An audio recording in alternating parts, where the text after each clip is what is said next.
Hi everyone. I hope कि आपका preparation अच्छा चल रहा है और आप ज़्यादा स्ट्रेस नहीं हो। आई कैन अंडरस्टैंड कि अभी का टाइम जो है आपके लिए टफ है, बट यही जो टाइम है जिसमें आपको अपने आप को चैलेंज करना है। देयर इज़ एन एक्सप्रेशन कि what doesn't challenge you doesn't change you. So इस टाइम पे आप जो काम करोगे this will help you in creating a better version of yourself. ठीक है। तो आप लोगों में से बहुत सारे लोगों की क्वेरी थी कि हम रिवीजन करें या कंप्लीशन, सिलेबस की कंप्लीशन पे फोकस करें, कैसे ऑर्गेनाइज करें अपने सिलेबस को कि हम जेईई मेन में जो अपना स्कोर है टाइम के अकॉर्डिंग उसको मैक्सिमाइज कर पाए। तो वो प्रायोरिटाइजेशन में आपको थोड़ा हेल्प करने के लिए अभी हम डिस्कशन कर लेते हैं कि आपको कैसे प्रोसीड करना है। ठीक है। तो लेट्स से कि अभी आपके पास 30 डेज हैं। अभी अगर आज से आप शुरू करते हो तो आप उन 30 डेज का कैसे बेस्ट यूटिलाइजेशन कर सकते हो, कैसे आपको अपने चैप्टर्स को, अपने सब्जेक्ट्स को प्रायोरिटाइज करना है, वो डिस्कशन कर लेते हैं। ठीक है। तो भाई आप देख रहे हो कि हमारा टॉपिक है कि रिवीजन वर्सेस कंप्लीशन, कि आपको रिवीजन पे फोकस करना है या फिर आपको कंप्लीशन पे फोकस करना है, किसको प्रायोरिटाइज करना है वो समझ लेता है। तो बट उससे पहले मैं आपसे एक पॉइंट डिस्कशन करना चाहूँगी कि अगर आपके पास आज के बाद से 30 डेज हैं तो या तो आप ये कर सकते हो कि 30 के 30 दिन आप अनप्लान वे में काम करो, है ना, कि आप कुछ भी प्लान नहीं कर रहे हो, कोई भी रैंडम चैप्टर उठा रहे हो, कोई भी रैंडम क्वेश्चंस कर रहे हो, कहीं से भी कुछ भी कर रहे हो, तो या तो आप ये कर सकते हो या फिर आप अपना एक दिन and even less than 1 day will suffice for planning. But या तो आप एक दिन अपना डेडिकेटली प्लानिंग करो और फिर 29 डेज ऑफ प्लान वर्क करो। तो अगर आप मुझसे पूछोगे तो I choose this option every time of the day. ठीक है। बिकॉज इसमें क्या होगा कि अगर आप अनप्लान वर्क कर रहे होगे ना तो आप एक तो स्ट्रेस्ड रहोगे कि आपके पास कोई स्ट्रैटेजी नहीं है। आप इसी बात से स्ट्रेस रहोगे कि आपके पास कोई स्ट्रैटेजी नहीं है, और अनप्लान वर्क का रिजल्ट तो अनप्लान ही होता है फिर आप। और अगर आप एक दिन अगर प्लानिंग में स्पेंड कर दोगे तो आपके जो ये 29 डेज है वो इन 30 डेज से ज़्यादा प्रोडक्टिव होने वाले हैं।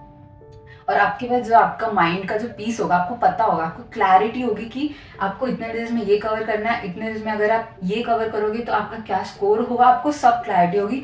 And that clarity itself will boost your confidence. ठीक है। So that that is very important. आपका जो मेंटल स्टेट है इस टाइम पे वो बहुत ज़्यादा इंपॉर्टेंट है अलॉन्ग विद जो आप काम कर रहे हो। अगर आपका मेंटल स्टेट आपको पता होगा कि आपको क्या करना है नेक्स्ट डे, सो आप ज़्यादा मोटिवेटेड रहोगे, ज़्यादा लेजी फील नहीं करोगे और बहुत ज़्यादा काम रहोगे। ठीक है। तो सो मैं आपको बेसिकली यहाँ पे बता रही कि प्लानिंग करना अभी इस टाइम पे बहुत इंपॉर्टेंट है, बिकॉज टाइम बहुत कम है आपके पास। तो अब ये अंडरस्टैंड करते हैं। अब मैं इस क्वेश्चन को आंसर करने का कोशिश करूँगी कि आपके लिए स्पेसिफिकली क्या हेल्पफुल रहने वाला है। तो इसके लिए आपको आपका जो भी पूरा सिलेबस है तीनों सब्जेक्ट्स का, उसको 3 कैटेगरीज में डिवाइड करना है। ठीक है। अब वो 3 कैटेगरीज क्या है? 3 कैटेगरीज है। पहली कैटेगरी है no revision needed, that is ऐसे चैप्टर्स जिनका क्वेश्चन अगर मैं आपको आज दे दूं, कोई जेई मेंस का या जेई मेन के पुराने पेपर का या जेई मेन के लेवल का, अगर मैं आपको कोई क्वेश्चन दे दूं वो आपसे सॉल्व हो जाना चाहिए। आपको इतना कॉन्फिडेंस होना चाहिए अपने ऊपर। Confidence is what matters. ठीक है। अगर आपको ये कॉन्फिडेंस है कि इस चैप्टर का मेरे को अगर कोई आज जेई मेन के लेवल का क्वेश्चन दे देगा तो वो मुझसे सॉल्व हो जाएगा, तो आप उन चैप्टर्स को इस नो रिविजन नीडेड की कैटेगरी में डाल सकते हो। अब आप बोलोगे कि मैं कैसे आइडेंटिफाई करूँ वैसे चैप्टर्स? वैसे तो मैंने बहुत सारे चैप्टर्स किए हुए हैं, but how can I identify this chapters?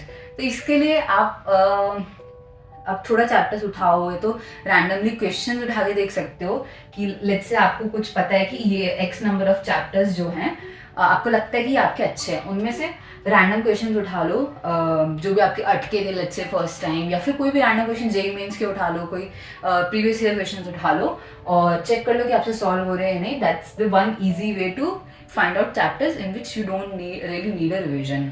और the other thing is also कि अगर आपने पुराने जो टेस्ट थे अपने उसमें अगर टेस्ट एनालिसिस अगर आपने किया था, हमने भी आपको एक स्ट्रैटेजी बताई थी टेस्ट एनालिसिस रूम, अगर आपने वो यूज़ किया था तो उससे भी आपके पास डेटा होगा कि आपके कौन से चैप्टर वीक है, कौन से चैप्टर स्ट्रांग है, कौन से चैप्टर का जो लेवल है वो जेईई मेंस के लेवल पर है। तो दूसरा एक तरीका है कि आप रैंडम क्वेश्चन सेलेक्ट करो। ठीक है। दूसरा तरीका है कि आप अपने पुराने टेस्ट्स के एनालिसिस कर सकते हो और देख सकते हो कि आप किस चैप्टर्स में ज़्यादा गलतियां कर रहे थे, किस चैप्टर्स में आपको रिवीजन की ज़रूरत है। और अगर आपने यहाँ पे टेस्ट एनालिसिस अगर आपने फॉलो किया है जिन स्टूडेंट्स को, उनको बहुत एडवांटेज होने वाला है। ये कैटेगराइजेशन करने में और प्लानिंग करने में उनका उतना ही स्मूथ प्लानिंग होगा, उतना ही अच्छा प्लानिंग होगा। बट अगर आपने नहीं भी किया है तो या तो आप अभी अपने टेस्ट एनालाइज कर सकते हो पुराने, या फिर रैंडम क्वेश्चंस पिक कर सकते हो, प्रीवियस ईयर क्वेश्चंस पिक कर सकते हो और उनसे जाके देख सकते हो कि कितने आपसे सॉल्व हो रहे हैं, कितने नहीं हो रहे हैं। उससे आपको पता चल जाएगा कि आपके उस चैप्टर का क्या लेवल है। ठीक है, this is the first category. So इस पे आपको कोई टाइम स्पेंड नहीं करना है अभी। ठीक है, ये चैप्टर जो आपको आते हैं, आपको दिख रहा है, आपका कॉन्फिडेंस है उनमें, और आपसे आपके जो टेस्ट होंगे आगे उनसे भी आपको रियलाइज हो जाएगा कि ये चैप्टर्स आपके डन एंड डस्टेड हैं। ठीक है, इसमें कोई टाइम स्पेंड नहीं करना है। अब सेकेंड टाइप है revision needed to some extent. Basically ये ऐसे चैप्टर्स हैं जिनका आपको एक फेयर अंडरस्टैंडिंग है, good understanding, but you are not really sure कि they are up to the JEE mains level.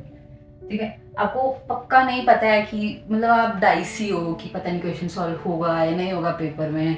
So you will feel more confident if you revise them, solve some more questions, अगर आपको लगता है। लेकिन you are confident कि हाँ मेरे को डिसेंट इनफ अंडरस्टैंडिंग है कि मैं इस चैप्टर को जल्दी से कवर कर सकता हूँ। लेट्स से कि अगर आप अपना हाफ दिन दोगे तो आप ये चैप्टर कवर कर लोगे। ठीक है, लेट कि अगर आप बेसिकली एक दिन में 2 ऐसे चैप्टर्स कवर कर सकते हो।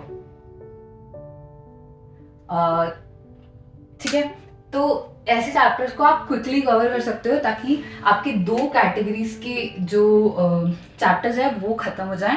आपका कॉन्फिडेंस लेवल भी बढ़ेगा इससे। आप जब आप इन पे जाओगे तब भी आपका कॉन्फिडेंस जो बूस्ट होगा वो आपको third category of chapters cover करने में हेल्प करेगा। सो आप इनको जल्दी से पहले निपटा सकते हो। ठीक है, तो ये इसको आइडेंटिफाई करने का जो तरीका है वो आपको समझ आ गया ना बेसिकली। और आप इसमें कैसे कर सकते हो, ये रिवीजन आपको क्वेश्चन से करना है। ठीक है, आपको थ्योरी के रिवीजन पे नहीं अटकना है। ऑब्वियसली जब मैं बोल रही हूँ कि सिर्फ थोड़ी सी रिवीजन चाहिए इन चैप्टर्स की, दैट मीन्स कि आपको थ्योरी पता है, मोस्टली बस रिवीजन की जरूरत है, वो भी क्वेश्चंस के थ्रू। ठीक है, ऐसे क्वेश्चंस उठाओ जो आपने पहले इनके सॉल्व किए थे और उसमें आपसे कुछ जो नहीं बने थे, होपफुली अगर आपने कुछ मार्क किया होगा, अनलेस आपको अदरवाइज आपको रिमेंबर होगा कि हाँ ये क्वेश्चन नहीं बना था, वो जाके करो। प्लस पीवाईक्यूज यूज कर सकते हो। ठीक है, that really good source of questions, but previous year questions use करो। लेकिन कुछ अपने लिए जो लेटेस्ट प्रीवियस ईयर्स है वो रख लेना ताकि आप एंड में उनको एज अ मॉक टेस्ट दे पाओ। तो ये इसको एज अ क्वेश्चन बैंक इनकी रिवीजन के लिए आप यूज कर सकते हो। It will be very good question bank and आपका कॉन्फिडेंस बूस्ट में भी आपको हेल्प करेगा। ठीक है, तो ऐसे चैप्टर का रिवीजन। सो अगर मैं अगेन यहाँ पे यही पॉइंट स्ट्रेस करना चाहूँगी, रिवीजन डजंट मीन थ्योरी का revision means revision through problem solving, because in the end आपको प्रॉब्लम सॉल्व करना है। कंसेप्चुअल क्वेश्चंस का भी जो थ्योरी बेस्ड क्वेश्चंस होते हैं, जो कंसेप्चुअल क्वेश्चंस होते हैं, उनका भी आपको questions in the sense problems ही बनाने हैं कंसेप्चुअल। रिवीजन करना कैसे है, रिवीजन थ्रू प्रॉब्लम्स। ऐसा नहीं है कि आप उसका रिवीजन का मतलब ये नहीं है कि आप उसका वन शॉट देख रहे हो बैठ के और उसी में अपना पूरा दिन आपने निकाल दिया है। अगर आपको थ्योरी भी रिवाइज करना है तो फटाफट बिल्कुल ऐसे एक क्विक लुक देना है और इस कैटेगरी में एक चैप्टर को तभी डालो जब आप कर सकते हो उसको ऐसे कंप्लीट। ठीक है, and then are the third category of chapters जो अनटच्ड है, या फिर जो आपने किया था बट बहुत अच्छे से नहीं किया था, आपको ज़्यादा कॉन्फिडेंस नहीं ही है उसमें, और इसका रिवीजन भी अगर आपको करना है तो बहुत ज़्यादा टाइम लगने वाला है। ठीक है, तो ऐसे चैप्टर्स को आप लास्ट में करो मेरे अकॉर्डिंग।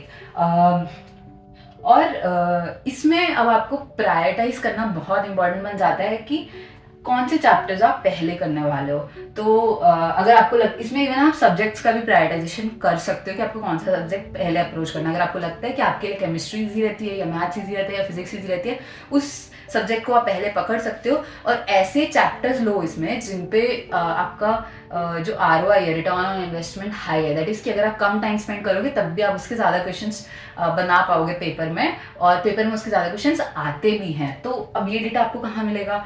तो मैं आपके लिए एक डेक शेयर कर दूंगी जो विनय सर ने वेदांतु जेईई में प्रेजेंट किया था, जहाँ पे डेटा है कि किस चैप्टर के कितने क्वेश्चंस आए हैं लास्ट के 4 इयर्स में। तो उससे आपको ये दिख जाएगा कि किस चैप्टर का कितना वेटेज है जेईई मेंस के एग्जाम में इन जनरल। और और फिर आप एनालाइज कर सकते हो कि किस चैप्टर में कितना एफर्ट मारना पड़ेगा, और उसके अकॉर्डिंग आप अपने लिए एक लिस्ट बना सकते हो, प्रायोरिटाइज कर सकते हो कौन से पहले करना है। अगेन आई स्ट्रेस कि पेपर में ये मैटर नहीं करता है कि आप जो 4 मार्क्स है वो कौन से चैप्टर से ला रहे हो, बस 4 मार्क्स आने चाहिए, ठीक है। वो एक ईजी क्वेश्चन आ रहा है, वो एक ईजी चैप्टर से आ रहा है या वो टफ चैप्टर से आ रहा है, डजेंट मैटर। आपको स्मार्ट वर्क करना होता है, इजी क्वेश्चन से मार्क्स लेना is the easier thing, and वही आपको करना है पेपर में। टफ क्वेश्चन में या टफ चैप्टर में अपना टाइम वेस्ट नहीं करना है, ठीक है। तो इसमें जो अनटच्ड वाले चैप्टर्स है, इसमें प्रायोरिटाइजेशन करना बहुत इंपॉर्टेंट बन जाता है। जो सेकंड कैटेगरी था ना चैप्टर्स का जिसमें थोड़ी सी रिवीजन चाहिए थी, उसमें चैप्टर्स का ऑर्डर आप किस ऑर्डर में कर रहे हो इतना मैटर नहीं करता, बिकॉज आप उसको कंप्लीट करने वाले हो और वो जल्दी खत्म होने वाली चीज़ है, तो उसमें इतना मैटर नहीं करता। बट इसमें आपको टाइम स्पेंड करना पड़ेगा, तो ऐसे ही चैप्टर्स आपको चूज करने हैं जो ज़्यादा आउटपुट आपको देने वाले हैं, ठीक है, और एफर्ट कम लेने वाला है। इवन पेपर में भी कम एफर्ट लेंगे और जो क्वेश्चन का बनने का जो प्रोबेबिलिटी है वो हाई होगा। तो अनटच्ड में इसमें चैप्टर प्रायोरिटाइजेशन जरूर करना, और उसके लिए मैं आपको एक डेक शेयर कर दूंगी जिसमें डेटा है, ठीक है। तो ये था ओवरऑल स्ट्रैटेजी। सो इसमें बेसिकली हम ये कह रहे हैं कि आप रिवीजन पे फोकस कर सकते हो पहले। बेसिकली आपको भागना नहीं है सिलेबस कंप्लीशन की तरफ, ठीक है। अगर आप 70 to 80% सिलेबस भी कवर करते हो, आप बहुत अच्छे मार्क्स ला सकते हो, लिटरली 250 प्लस आप ला सकते हो, 200 प्लस इफ नॉट 250 प्लस, अगर आप 80% सिलेबस भी कवर करते हो। सो इसीलिए कंप्लीशन ऑफ सिलेबस की तरफ भागना नहीं है और प्लान वे में वर्क करना है। आई अगेन टोल्ड यू कि एक दिन भी लगता है ना अगर आपको इतनी प्लानिंग करने में, ये फिगर आउट करने में कि फर्स्ट कैटेगरी में कौन से चैप्टर्स है, कि आपके कौन से चैप्टर स्ट्रॉन्ग है वीक है, अगर आपको पता ही नहीं होगा कि आपके चैप्टर्स कौन से स्ट्रॉन्ग है कौन से वीक है, आप पेपर में क्वेश्चन सिलेक्शन कैसे करोगे, ठीक है। तो ये प्लानिंग आपको वहां भी हेल्प करेगी, आपको पता है इस चैप्टर का क्वेश्चन आपसे बनता है तो आप कर सकते हो वहां पे, ठीक है। तो इसीलिए एक दिन में अगर आपको लगता है प्लानिंग में, दैट्स ओके। आपके जो 29 डेज है वो बहुत ज़्यादा प्रोडक्टिव होंगे अगर आप compare to 30 days of unplanned work, ठीक है। दिस इज अ स्ट्रैटेजी, इसके अकॉर्डिंग प्लान करो आप, एंड टेल मी अगर आपको कोई और डाउट्स है, कोई और इश्यूज हैं, आप बता सकते हो। दिस इज वन टॉपिक जो आप लोग फेस कर रहे होगे, बट अगर आपको कोई और इश्यूज हैं या फिर आपको कोई स्पेसिफिक टॉपिक पे कुछ स्ट्रैटेजी नोट्स चाहिए, शॉर्ट नोट्स चाहिए, या फिर उसको कैसे अप्रोच करना है, वो आप कमेंट्स में बता देना। आपके मेंटर्स और मैं और सर से भी मैं बोलती हूँ कि वो भी ट्राई करेंगे उस पर बनाने का, ठीक है। So all the best.